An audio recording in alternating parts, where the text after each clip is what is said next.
What are you doing? Like, oh my god. I don't even know what's going on.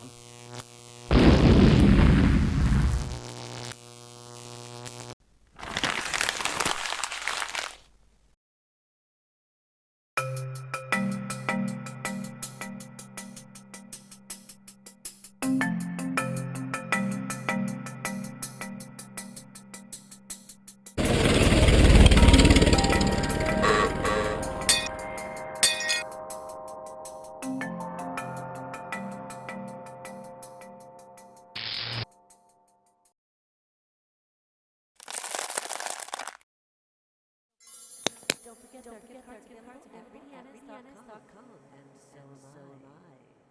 Under your bed. Turn on the light! Turn on the light!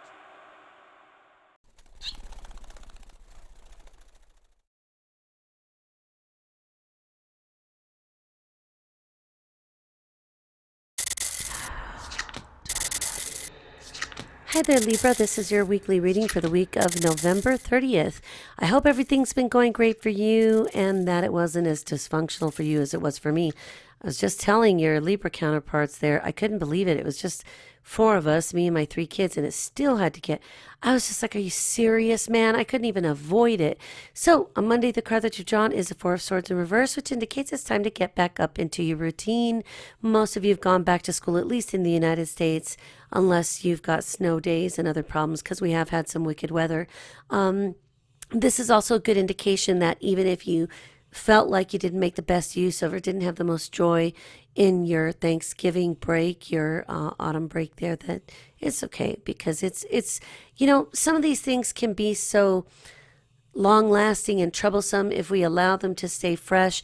What we need to do is really replace situations that are somewhat upsetting or uncomfortable or unfortunate. Replace them with some other better memories. Listen to some music that is your favorite, that inspires you. I listen to Sio when I'm feeling really down. I just love her music. Sometimes we have to do things like take ourselves out of the environment, even if it is literally to tie up the part of your mind that keeps talking to you, your own little inner voice that brings up all of the hurts. Make them go away. Draw something, engage yourself in reading a book, do something to take your mind and spirit off of it, and you'll see that it changes very quickly. Tuesday, we have the Queen of Swords in reverse, so there could be an issue, and it's probably a matter of perception with you guys, that there is a woman who could be an air sign, Gemini, Libra, Aquarius, and this person could be your mother, could be another figure. Usually, the Queen of Swords is pretty difficult to miss, because she tends to come across as a woman who might be divorced, she might just be widowed, she might have never married, and some people might think that she has a chip on her shoulder, but the truth is she's not had an easy time of things emotionally. So if this person is giving you trouble, I would be more prone to think that so much of this issue has to do with communication problems, and she does rule communications because the sword is her suit. So if there's any difficulties here, I would just caution you that you can work things out, but you could also at the same time, like so many of us can, say things that make things worse, not better. And then your intention would have been the entire time to work with her, to say, I'm so sorry that I upset you, or I'm sorry that this life situation we're in is causing you these problems, but you say something like, just get over it, get past it. I remember my son saying something like that to me once about an ex-boyfriend, and I had to reply back something to the effect of, no, actually, I'm still pissed because we got stuck with a $1,600 electricity bill that you had to pay off. And so sometimes there's things that we're not going to really let go of, and the Queen of Swords isn't going to talk about it unless it gets provoked. So again, watch your communications, because there's so much emphasis on wounding that could take place in so many of these houses in your chart that relate to home environment, home and siblings and parents and parenting and structure, all of these things are being highlighted. So it's really more, I would suggest, to take up Apollo and Libra's interaction with Mercury and Sagittarius in sextile energy to maybe try to take the strong role, be the leader by ending it before it gets off the ground, right? Which, if people are bickering around you, de-escalate it by saying things like, hey, look, it is done now. It is solved. And then you might have to be the one that calms yourself down. But what better lesson to learn than to self-soothe? We learned that when we're babies. We learned that when we've been put in timeout for 10 minutes. But it's a little bit harder in theory to teach it the older you get. So if you can learn that now, how to take care of yourself when you're feeling out of sorts, you're going to go a lot further than I've done, because at your age, I was such a mess. Sun in Sagittarius sextile Ceres in Aquarius also on this day is talking again about those communications, and it might have something to do with your siblings, might have something to do with step siblings, half siblings, cousins, cousins-in-law, people that would be more than likely your peer group. There are some problems here where there's like a power struggle or dispute, and maybe somebody's bringing up the skeletons out of the closet and you're like, would you leave the damn things there? I don't want to deal with this. You may have to really stand up for yourself and say, please, if you love me and if we're cool, if you're my bro, whatever, that we're going to let this thing drop. Don't let it go. And if you're the one who has to back down and concede, then do that. Okay. Because it'll help you, even if no one else gets it. Wednesday, we have the Queen of Wands here, and she could be a fire sign, Aries, Leo, Sagittarius, or she could just be very spunky, fiery, and very dynamic, energetic. She'll help distract people. If this chick is in your midst, she'll help kind of take everybody's mind off the drama. She's like the perfect person when there's like a family dysfunction going on, who stands up and says, who wants to play bingo? And we're like, what the? But then she successfully distracts us. So this is a woman who's very sweet. And if you're single, which you may very well be, maybe this is a woman in your life that you're interested in. Now, if you're not interested in or don't date, you're not allowed to date, or you're really don't feel like it because you're focusing on your schoolwork, which is probably the sane thing to do. This person could be a very close friend to you who helps you feel better about yourself just by being near her effervescent, bubbly, happy positiveness. Even if you've ever seen her upset, I guarantee you it doesn't last very long. Even if it looks like freaking Hiroshima, God forbid, but she comes back down to earth very easily. On Wednesday, we also have Mercury in Sagittarius squaring Jupiter in Virgo. No, I said that wrong. Pardon me. Strike that, reverse it. I lost my cue. Hang on just a second. If I can't find it, I'm just going to wing it. How did I go from Tuesday to Thursday? What are these people doing? Okay. So anyway, Mercury is opposite Psyche in Gemini, which Gemini being your solar ninth house, the ruler of Gemini, Mercury being in, is it Sagittarius? For some reason, I'm just getting this all screwed up right now. Just consider that this is a day that could be transformed into something better for you, even if it comes at your expense. And what I mean by that is that if you have to be the bigger person and to let the water flow under the bridge, or if you have to say something like, look, I really appreciate that you're sharing your life situation with me, or your relationship or your friendship with somebody else, and I really can't help you with this because I really can't pick a side here. And that's something that Libra actually can do very well. You guys know how to straddle the fence and say, yeah, I'm not coming down because I'm going to lose anyway at this point. So just make sure that you understand that even if other people, as much as you'd love to help them, if they're asking you for advice, my advice to you would be to kind of let it go and allow people to work out and solve their own problems as much as you are good at and enjoy solving problems for other people. And I got to tell you something, maybe a calling for you, if you feel very strong about this, is to get a degree in counseling, behavioral counseling, psychology. Maybe you want to become a psychologist or a psychiatrist or something really big down the road, and you feel that you can do this because you're good at it and you actually enjoy it. You'll probably change your mind when you're 45 and getting a little bit tired of everybody's Jerry Springer drama.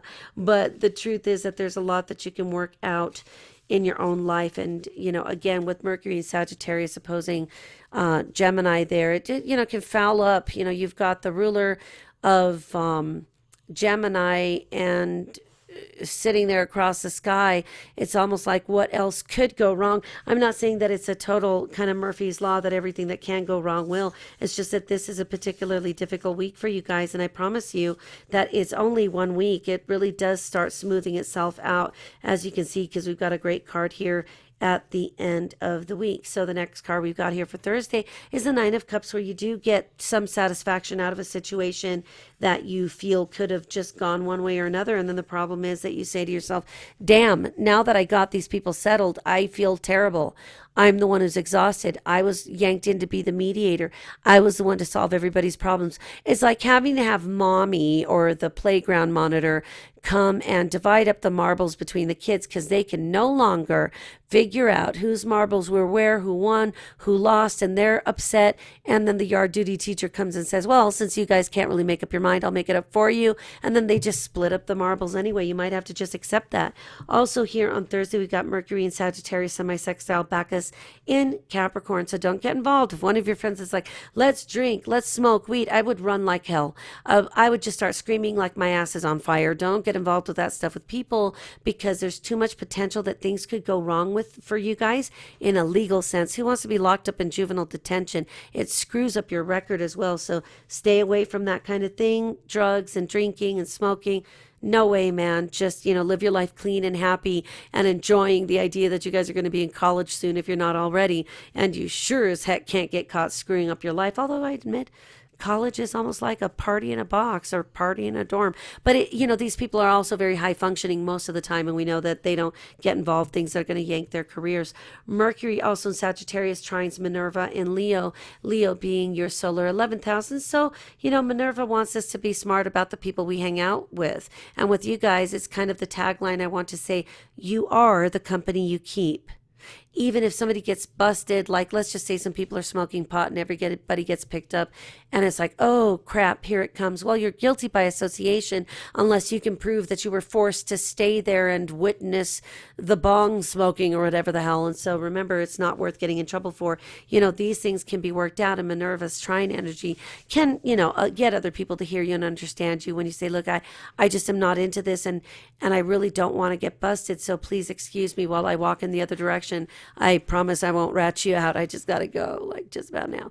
So remember also that Mercury in Sagittarius is going to sextile Cupid in Libra, and of course your solar first house. So any relationships that start at this time, they really don't have the longevity, but what do you care, because you guys are in kind of a transitioning state every day, so you actually have more fun with the romantic vibes, even short-lived with Cupid, that it's okay. It's all, and look, if you're not allowed to date, if your parents are like, yeah, hell no, your first date's going to be your prom, and you're like, whatever, then at least I don't have to deal with the drama.